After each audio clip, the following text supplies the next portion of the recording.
Hi friends, சின்ன மருமகள் serial next எபிசோடுக்கான review என்னன்னு பார்க்கலாம் வாங்க ஃப்ரெண்ட்ஸ். நம்ம சேதுவும் தமிழ்ச்செல்விக்கும் விவாகரத்து நடக்கக்கூடாது, அவங்க ரெண்டு பேரும் ஒன்று சேர்ந்துடணும் அப்படின்னு நினைக்கிறவங்க இந்த வீடியோவுக்கு லைக் பண்ணி தருவீங்க.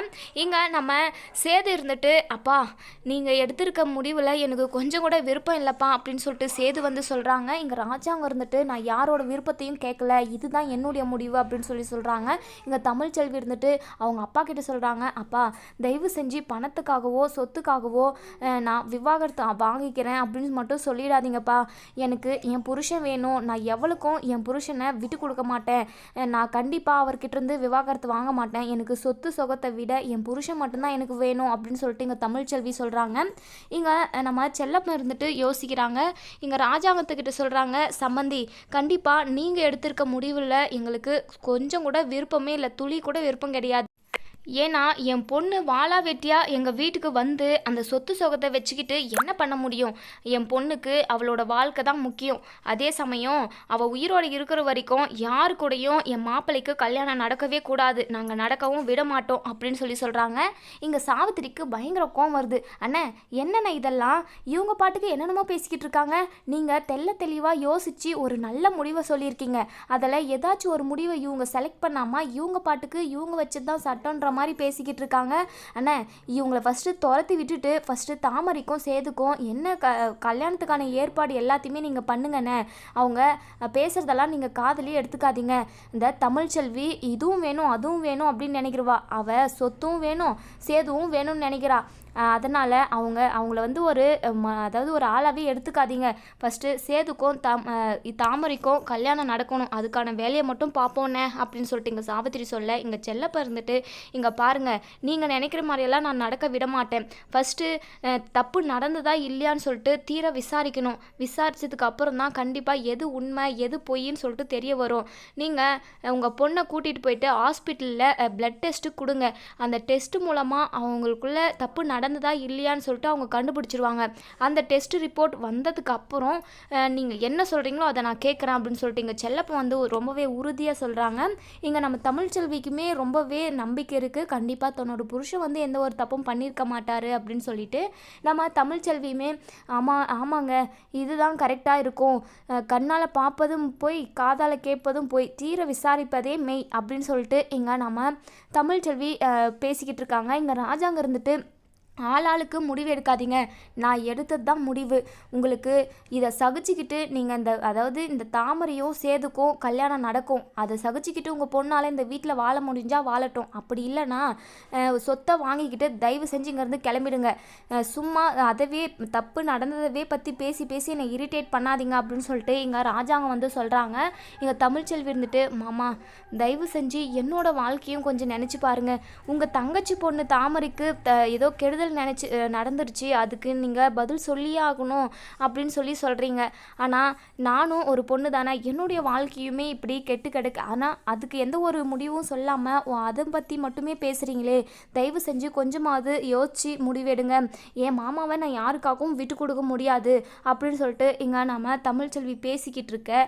அப்போ தான் இங்கே கருப்பு வந்து ரிப்போர்ட்டோட வீட்டுக்குள்ளே நுழையிறாங்க. இங்கே எல்லாருமே பேசிக்கிட்டு இருக்கப்ப இங்கே கருப்பு இருந்துட்டு, நிறுத்துங்க யாரும் பேசாதீங்க அப்படின்னு சொல்லிட்டு அந்த ரிப்போர்ட்டை கொண்டு வந்து தமிழ்ச்செல்வி கிட்ட கொடுக்குறாங்க.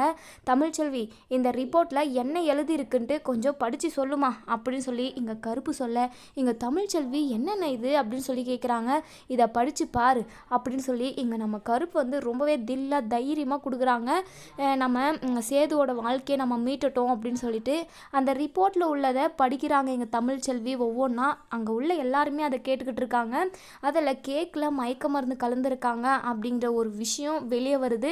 இதை கேட்ட எல்லாருக்குமே பயங்கர ஷாக். இதில் நம்ம சாவித்திரிக்கும் தாமரைக்கும் தான் நடுங்குது, காலெல்லாம் நடுங்குது, ரொம்பவே பயப்படுறாங்க. இங்கே தமிழ்ச்செல்வி இருந்துட்டு, மாமா பார்த்தீங்களா இந்த ரிப்போர்ட்டில் என்ன எழுதியிருக்குன்னு, அன்னைக்கு தாமரை மாமாவுக்காக கேக் கொண்டு போயிட்டு கட் பண்ணாங்க இல்லை, அந்த கேக்கில் மயக்க மருந்து கலந்துருக்காங்க, இந்த கேக்கை எடுத்துன்னு போயிட்டு கருப்பு அண்ணன் டெஸ்ட்டுக்கு கொடுத்துருக்காங்க, இந்த கேக்கில் மயக்க மருந்து கலந்துருக்காங்கன்ட்டு ரிசல்ட்டே வந்திருக்கு, அப்போது கண்டிப்பாக இதில் ஏதோ சூழ்ச்சி நடந்திருக்குன்னு நான் சொன்னேன் இல்லை மாமா, தாமரையும் சாவித்திரியும் 2 பேரும் சேர்ந்து மயக்க மருந்தை கலந்து தான் மாமாவை மயக்கம் அடைய வச்சுட்டு இவங்க பொய்யா நடிச்சுக்கிறாங்க. தப்பு எதுவுமே நடக்கவே கிடையாது மாமா அப்படின்னு சொல்லிட்டு இங்கே தமிழ்ச்செல்வி ரிப்போர்ட்டை பார்த்து அடித்து சொல்கிறாங்க. இங்கே ராஜாங்கத்துக்கு பயங்கர ஷாக்கிங்காக இருக்குது. ராஜாங்கத்துக்கு என்ன பண்ணுறதுனே தெரியல. உடனே இங்கே சாவித்திரிக்கு பல்லார்னு ஒரு அறை விடுறாங்க. இப்படி ஒரு கீழ்த்தரமான வேலையை நீ செஞ்சிருப்புன்னு நான் கொஞ்சம் கூட எதிர்பார்க்கல. தன் பொண்ணோட வாழ்க்கை கெட்டுடக்கூடாது, தன் பொண்ணோட வாழ்க்கை இப்படி கெட்டு கிடைக்கே, எனக்கு ஒரு நீதி கிடைச்சே ஆகணும் அப்படின்னு சொல்லிட்டு நீ என் காலில் விழுந்து கேட்டதுனால தான் உனக்கு ஒரு நியாயம் கிடைக்கணும், நீதி கிடைக்கணும் அப்படின்றதுக்காக என் மகன் சேது அவனை ஒரு வார்த்தை கூட நீ தப்பு பண்ணியாடா இல்லையாடான்னு சொல்லி கூட கேட்கல. அப்போ கூட அந்த சேதுக்கு தப்பு பண்ணிட்டான், அவனுக்கு தண்டனையை வழங்கியே ஆகணும் அப்படின்றதுக்காக தான் நான் 2 பேருக்கும் கல்யாணம் பண்ணணும் அப்படின்னு சொல்லிட்டு முடிவே எடுத்தேன். இந்த விஷயத்தில் தமிழ்ச்செல்வியை கூட ஒரு பொருட்டாக எடுத்துக்கல நான். ஆனால் இப்படி நான் உன் பக்கம் சப்போர்ட் பண்ணி உனக்காக உன் பொண்ணுக்காகவும் உனக்காகவும் நான் நின்னேன். ஆனால் இப்போ எல்லார் முன்னாடியும் என்னை தலைகுனிய வச்சுட்ட நீ. என் மவன் உத்தமன், என் மவன் தப்பே பண்ணல. தமிழ்ச்செல்வி தான் அடித்து சொன்னான், என் புருஷன் எந்த பொண்ணையும் ஏறெடுத்து பார்க்க மாட்டார், என் புருஷன் மேலே எனக்கு நிறையவே நம்பிக்கை இருக்குது, ஆனால் அந்த நம்பிக்கையை நான் என் மவன் மேலே வைக்காமல் போயிட்டேனே அப்படின்னு சொல்லிட்டு இங்கே ராஜாங்கம் ரொம்பவே ஃபீல் பண்ணுறாங்க. எங்கள் பாட்டிமா இருந்துட்டு, ராசாங்கம் உன் புள்ள சேது தப்பு பண்ணியிருக்க மாட்டாயா, அவன் ரொம்ப நல்லவன், அவன் தமிழ்ச்செல்வியை தவிர வேறு யாரையுமே ஏற எடுத்து கூட பார்க்க மாட்டான்.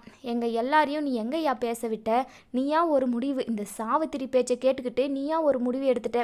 உடனே நம்ம அப்பத்தா இருந்துட்டு போயிட்டு சாவித்திரிக்கு 4 அடி கொடுத்து, உனக்கு கொஞ்சமாவது அறிவு இருக்காடி, நீ என் வயிற்றுல தானே பிறந்த, இப்படி ஒரு காரியத்தை, இப்படி ஒரு கீழ்த்தரமான ஒரு காரியத்தை செஞ்சிருக்கேடி, எவ்வளாவது தன்னோட பொண்ணோட மானத்தை விற்றுட்டு இப்படி ஒரு மற்றவ புருஷனோட சேர்த்து வைக்கணும்னு நினைக்கிறேன், எவ்வளோ ஒரு கெட்ட எண்ணம், நீ என் வயிற்றுல தான் பிறந்தியா, நீ இருக்கவே இருக்காதுடி, உயிரோடவே இருக்காது, செத்து தொலை அப்படின்னு சொல்லிட்டு அப்பத்தா திட்டுறாங்க. இங்கே சாவித்திரி இருந்துட்டு எல்லாரையும் பார்த்து ரொம்பவே பயப்படுறாங்க. தப்பு வெளியே தெரிஞ்சிருச்சே, எப்படி சொல்லி சமாளிக்கிறதுன்னு தெரியாமல் இங்கே உடனே சாவித்திரி இருந்துட்டு இங்கே ராஜாங்கத்தை பார்த்து, அண்ணே இவங்க எல்லாரும் ஏதோ ஒரு சூழ்ச்சி பண்ணுறாங்க, பொய் சொல்கிறாங்க, அது பொய்யான ரிப்போர்ட், நீங்கள் அதை நம்பாதீங்கண்ணே அப்படின்னு சொல்லிட்டு இங்கே சாவித்திரி திரும்பவும் பொய்க்கு மேல் பொய் சொல்ல இங்கே நம்ம சேதுக்கு பயங்கர கோவம் வருது. இங்கே பாருங்க அத்தை, இதுக்கப்புறம் நீங்கள் ஒரு வார்த்தை பேசாதீங்க, உங்கள் முகத்தை பார்த்து பேசுறது கூட எனக்கு சுத்தமாக பிடிக்கல, அருவெறுப்பாக இருக்குது. இங்கே போய் நம்ம சேது இருந்துட்டு தாமரைக்கிட்ட போயிட்டு, ஏன் தாமரை எதுக்காக இப்படி ஒரு தப்பை நான் பண்ணேன் அப்படின்னு சொல்லிட்டு எல்லார் முன்னாடியும் என்னை தலைகுனிய வச்ச, எதுக்காக இப்படி பண்ணேன், நான் என்ன பாவம் பண்ண உனக்கு, எதுக்காக இப்படி பண்ண அப்படின்னு சொல்லிட்டு பல்லார்னு ஒரு அறையை விட்டுட்டு, இங்கே பார் இனிமே உன்னோட ஆட்டமெல்லாம் செல்லாது, உன்னுடைய ஆட்டம் முடிஞ்சிச்சுன்னு நினச்சிக்கோ, இதுக்கப்புறம் என் அப்பா என்ன முடிவெடுப்பாரே எனக்கு தெரியாது, ஆனால் நீ இதுக்கப்புறம் இந்த வீட்டில் இருக்கவே கூடாது, அதே சமயம் நீ பண்ண தப்புக்கு அதுக்கான தண்டனையை அப்பா கொடுப்பாரு, அதே மாதிரி இந்த வீட்டில் நீ இருக்கவும் கூடாது, இதுதான் என்னுடைய முடிவு அப்படின்னு சொல்லிட்டு இங்கே நம்ம சேது சொல்கிறாங்க. இங்கே ராஜாங்க இருந்துட்டு உடனே சேதுக்கிட்ட சேது என்னை மன்னிச்சிருப்பா, உங்ககிட்ட ஒரு வார்த்தை கூட கேட்காம நானாக ஒரு முடிவு எடுத்துட்டேன், உன் வாழ்க்கையவே அழிக்க நினச்சேன், என்னை மன்னிச்சிடு சேது அப்படின்னு சொல்லிட்டு இங்கே நம்ம சேதுக்கிட்ட நம்ம ராஜாங்கம் மன்னிப்பு கேட்குறாங்க. இங்கே சேது இருந்துட்டு, வேண்டாப்பா நீங்கள் மன்னிப்பு கேட்காதீங்க, எல்லாமே இந்த சாவித்திரியத்தையும் தாமரையும் சேர்ந்து பண்ண சூழ்ச்சியால் தான் நீங்கள் இப்படியெல்லாம் பேசுனீங்க, ஒரு பொண்ணுக்கு நீதி கிடைக்கணும் அப்படின்றதுக்காக தான் பேசுனீங்க அப்படின்னு சொல்கிறாங்க. இங்கே செல்லப்பனுக்கும் நம்ம தமிழ்ச்செல்விக்கும் சந்தோஷமாக இருக்குது, எப்படியோ ஒன்று நம்ம சேது மேலே எந்த ஒரு தப்பும் இல்லை அப்படின்னு சொல்லிட்டு நிரூபணம் ஆயிடுச்சு அப்படின்னு சொல்லி பயங்கர சந்தோஷமாக இருக்காங்க. அதுக்கப்புறம் நம்ம சாவித்திரி இருந்துட்டு, சேது எங்களை மன்னிச்சிருப்பா, ஏதோ புத்தி கெட்டத்தனமாக நாங்கள் இப்படி ஒரு வேலையை செஞ்சிட்டோம், சின்ன வயசுலேருந்து தாமரை உன் மேலே தான் ஆசையாக இருந்தா, நீ போயிட்டு அந்த தமிழ்ச்செல்வியை லவ் பண்ணி கல்யாணம் பண்ணிட்டு வந்த, ஆனால் அது எனக்கு சுத்தமாக பிடிக்கல, தாமரைக்கு உன்னை தான்ப்பா பிடிச்சிருக்கு, உன்னை தவிர அவள் வேறு யாருமே கல்யாணம் பண்ணிக்க மாட்டேன்னு சொல்லிட்டு அடம் பிடிக்கிறாப்பா அப்படின்னு சொல்லி இங்கே நம்ம சாவித்திரி பேச இங்கே சேதுக்கு பயங்கர கோவம் வருது. இங்கே பாருங்கள், இதுக்கப்புறம் ஒரு வார்த்தை பேசுனீங்கன்னா நான் மனுஷனாக இருக்க மாட்டேன், என் வாழ்க்கையில் இப்படி ஒரு குண்டை தூக்கி போட்டு இப்படி ஒரு கேவலமான ஒரு தப்பை செஞ்சேன் அப்படின்னு சொல்லிட்டு எல்லார் முன்னாடியும் தலைகுனியை வச்சுங்க பாருங்க, உங்களை நான் எப்போவுமே மறக்கவே மாட்டேன், நீங்கள் துரோகிங்க அப்படின்னு சொல்லிட்டு இங்கே நம்ம சேது சொல்கிறாங்க. உடனே நம்ம கருப்பு இருந்துட்டு தமிழ்ச்செல்விக்கிட்ட, தமிழ்ச்செல்வி இதுக்கப்புறம் நீ அழுவாதம்மா, நீ கும்பிட்ட சாமி உன்னை கைவிடலை, உன் புருஷன் உத்தமன், உன் புருஷன் எந்த பொண்ணையும் ஏறெடுத்தே பார்க்க மாட்டான், நீ மட்டும்தாம்மா அவன் மேலே அவ்வளோ ஒரு நம்பிக்கை வச்சுட்டு இருந்த, உன் நம்பிக்கையும் உன் தன்னம்பிக்கையும் உன்னுடைய அதாவது உன்னுடைய முயற்சி எதுவுமே தப்பாக போகலம்மா, கண்டிப்பாக இனிமே நீங்கள் 2 பேரும் ஒன்று சேர்ந்து சந்தோஷமாக வாழணும், இனிமேல் உங்களுக்கு பிரிவே இல்லைம்மா அப்படின்னு சொல்கிறாங்க. இங்கே ராஜாங்க இருந்துட்டு தமிழ்ச்செல்விக்கிட்ட மன்னிப்பு கேட்டுட்டு, தமிழ்ச்செல்வி இதுக்கப்புறம் நீ இந்த வீட்டுக்குள்ளே இருமா, வெளியெல்லாம் போக வேண்டாம், இதுக்கப்புறம் நீயும் சேதுவும் ஒரே ரூமில் தான் இருக்கணும், ஒன்று சேர்ந்து வாழணும் அப்படின்னு சொல்லிடுறாங்க. எங்கள் தாமரைக்கும் சாவித்திரிக்கும் வயிறு கப கபன்னு எரியுது. இங்கே சேது இருந்துட்டு, அப்பா இந்த தாமரை இந்த வீட்டில் இருக்கக்கூடாதுப்பா,